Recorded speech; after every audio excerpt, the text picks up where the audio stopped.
Hi, my name is Jillian Gallo, and this video is in response to the special education teacher posting for Patchogue Medford School District. So the first question that was asked was, how will you effectively educate students from diverse backgrounds? So currently I teach a special education class. I have 10 students in a self-contained kindergarten. 9 of those students are ENL students, all coming from diverse backgrounds. So some of the things that I use to effectively educate them is I use realia. I like to bring in objects for things that we're learning about, especially objects that they've never been exposed to before.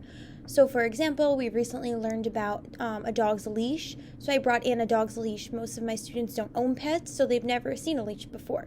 So they were able to touch it and feel it, and they understood what the leash was. Then when I went to assess them for their reading, they read a book called I See Sammy, which in the book, he has a leash. So they all knew what the leash was since I had previously exposed it to them. Other things I like to do are activities on the smartboard that really engage my students. They like that hands-on learning. I use lots of visuals in my classroom to make sure that students are able to associate the picture to the word that they are learning. I also like to use lots of hand movements. So when I teach the alphabet, I do things such as hand movements that go with the letter sounds. So when I do A, apple, ah, I use my hand, and there's a hand movement that goes with every letter of the alphabet. The second question that was asked was, how will you ensure success for every student? So it's important to recognize that every student with an IEP is individual. That's why they have an IEP.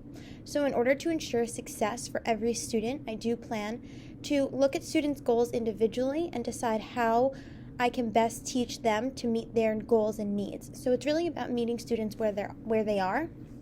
To do this, I do a variety of things. I always make sure to use manipulatives when I'm teaching.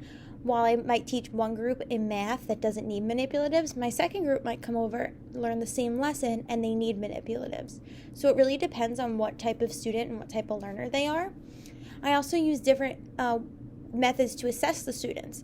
Just because the student can't tell me what sound A makes with looking at the letter A, doesn't mean if I go, oh, what sound does A make? And I use the letter sound, they know it makes the A. So they need that extra modification, and they need me to be able to show them the letter sound with the hand movement without saying it.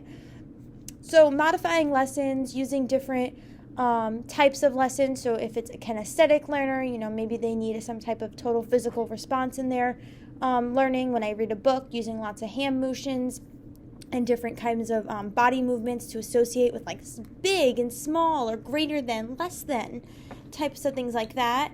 Also ensuring that students are assessed, how they need to be assessed depending on their learning abilities. And most importantly is really just meeting students where they are. You can't put somebody at a reading level of a B if they're still at a AA. So you just have to work with students really based on what their need is and their individual plan is, and then you will really ensure success for each of your students.